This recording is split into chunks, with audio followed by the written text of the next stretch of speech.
Good morning students. तो हम पढ़ा रहे थे दो चर वाले रैखिक समीकरण। तो इसी क्रम में आगे प्रश्नावली 3.3 के कुछ क्वेश्चन हम कल करा चुके थे। तो इसमें क्वेश्चन नंबर 1 का 5th पार्ट है √2x + 3y = 0, √3x - 8y √3 - √8y = 0। तो ये दो समीकरण एक और ये समीकरण जो है दो है। तो समीकरण एक से √2x बराबर -√3y, तो x बराबर -√3/√2y, इसे हमने समीकरण नंबर 3 डाल दिया। अब x का यह मान समीकरण 2 में रखने पर x की ये वैल्यू उठा के समीकरण नंबर 2 में हमने यहाँ पुट कर दिया है। तो √3 का मल्टीप्लाई होगा तो 3 आएगा, माइनस के 3y अपॉन √2 माइनस √8y = 0। अब इसमें हमने √2 से मल्टीप्लाई कर दिया। जब √2 से हम यहाँ मल्टीप्लाई करेंगे, माइनस के 3y upon √2 multiply by √2 minus के जब √2 से इसमें मल्टीप्लाई करेंगे तो √16 हो जाएगा ये, y = 0। तो इससे ये कट गया, √16 मतलब 4 हो गया। तो यहाँ से -3y - 4y = 0। तो ये ऐड हो जाएंगे दोनों, -7y = 0। तो यहाँ से y बराबर हमें 0 प्राप्त हो गया। अब y का मान ये समीकरण नंबर 3 में रख दिया।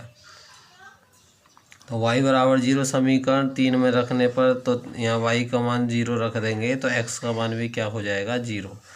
अतः x = 0 y = 0 रैखिक युग्म जो है उसका क्या होगा, एक सॉल्यूशन होगा। अब इसके बाद क्वेश्चन नंबर 3 का सेकंड पार्ट, दो संपूरक कोणों में बड़ा कोण छोटे कोण से 18 डिग्री अधिक है तो उन्हें ज्ञात कीजिए। माना कोण x और y हैं और x बड़ा है y से। तो संपूरक हैं, तो संपूरक का मतलब है जब दो कोण संपूरक होते हैं तो उनका योग कितना होता है, 180 डिग्री। हमने मान लिया x + y = 180 डिग्री और x - y = 18 डिग्री, जैसा कि प्रश्न में दिया हुआ है। जो बड़ा कोण है वो छोटे वाले से 18 डिग्री अधिक है। तो समीकरण 1 से x = 180 डिग्री माइनस y, इसे हमें समीकरण 3 डाल दिया और x का यह मान उठाकर समीकरण नंबर 2 में रख दिया। x की जगह पर 180 डिग्री माइनस y = 18 डिग्री। तो 180 डिग्री माइनस 2y = 18 डिग्री। तो यहाँ से 2y बराबर क्या हो गया, इसे पक्षांतर कर दिया, इधर 2y पॉजिटिव हो जाएगा।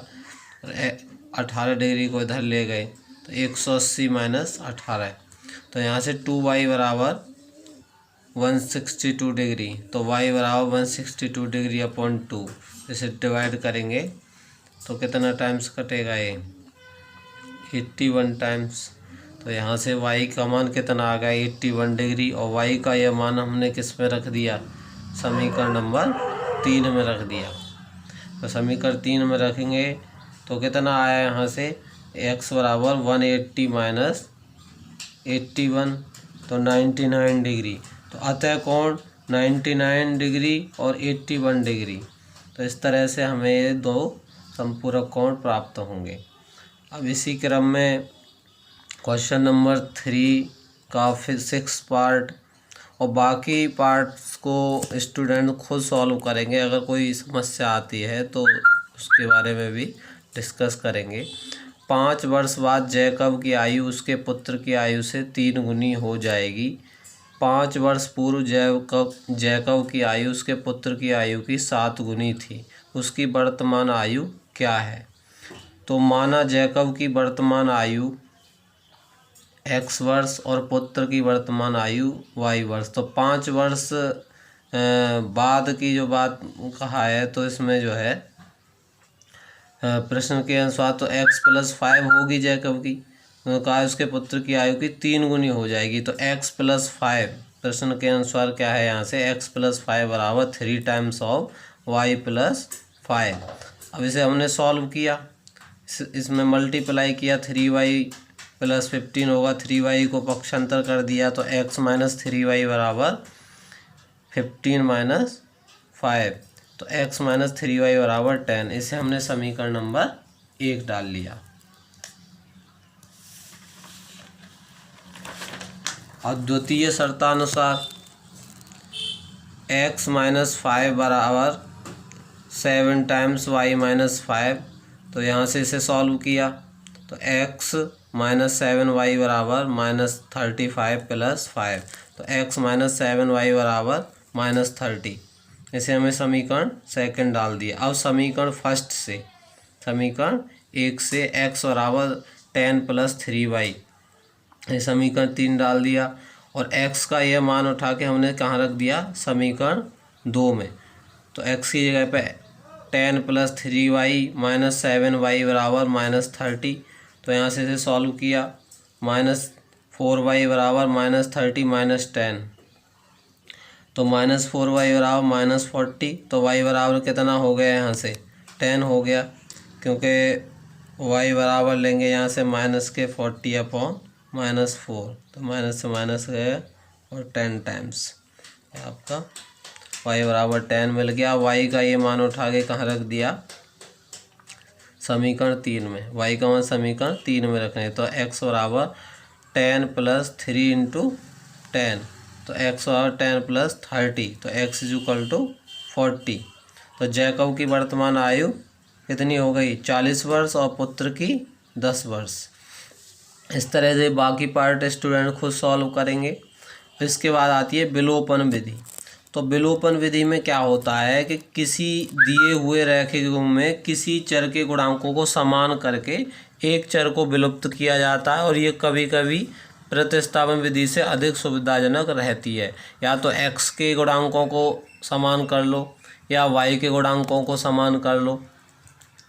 तो इस तरह से किसी एक चर को हम यहाँ एलिमिनेट कर देते हैं, विलोपित कर देते हैं। तो ये प्रश्नावली 3.4 के सवालों को सॉल्व करेंगे तो सब खुद समझ में आ जाएगा। प्रश्नावली 3.4। तो निम्न समीकरणों के युग्म को विलोपन तथा प्रतिस्थापन विधि से हल कीजिए, कौन सी विधि अधिक उपयुक्त है। तो इसके ये अलग अलग पार्ट्स दे रखे हैं, 4 पार्ट, 4 क्वेश्चन दिए हुए हैं। बाकी आप NCERT किताब से भी जो है देख सकते हैं। तो जो ऑलरेडी आपके पास उसका PDF भेज चुके हैं तो वहाँ से आप देख सकते हैं। तो सबसे पहले हम विलोपन विधि से सॉल्व करेंगे इसे, और ये देखेंगे कौन सी विधि अधिक उपयुक्त है। तो हमने क्वेश्चन नंबर पहला लिया है, x + y बराबर 5, समीकरण 1 डाल दिया, 2x - 3y बराबर 4। अब क्या करेंगे, हम समीकरण 1 में किससे गुणा करेंगे, 3 से। तो जिससे कि y के गुणांक क्या हो जाएंगे, समान हो जाएंगे। आप x के गुणांकों को भी समान कर सकते हैं, जैसा आपको सुविधा लगे। तो 3 से गुणा किया, 3x + 3y बराबर 15। इसे 3 डाल दिया, समीकरण 3। अब समीकरण 2 और 3 को जोड़ेंगे। जोड़ने पे जोड़ा हमने इन दोनों को, तो ये जोड़ने पे क्या हुआ, ये दोनों कट गए आपस में, ये माइनस का ये प्लस का। तो 5x बराबर 19। तो x बराबर 19/5। और x का ये मान समीकरण किस में रख दिया, हमने 1 में रख दिया। तो x की जगह में 19/5 + y बराबर 5। तो y बराबर 5 - 19/5, 5 एलसीएम ले लिया, 25 - 19/5। तो y बराबर 6/5 आ गया यहाँ से। तो अतः इस प्रकार हमें x की वैल्यू 19/5 और y की वैल्यू 6/5। तो इस तरह ये आंसर प्राप्त हुआ। अब इसके बाद में प्रतिस्थापन विधि के सवाल आप पहले से ही कर चुके हैं, तो छात्र खुद प्रतिस्थापन विधि से सॉल्व करेंगे और देखेंगे कौन सी विधि अधिक उपयुक्त है, और बाकी के सवालों को भी सॉल्व करेंगे। और कल हम और इस एक्सरसाइज से संबंधित और सवाल कराएंगे। Thank you.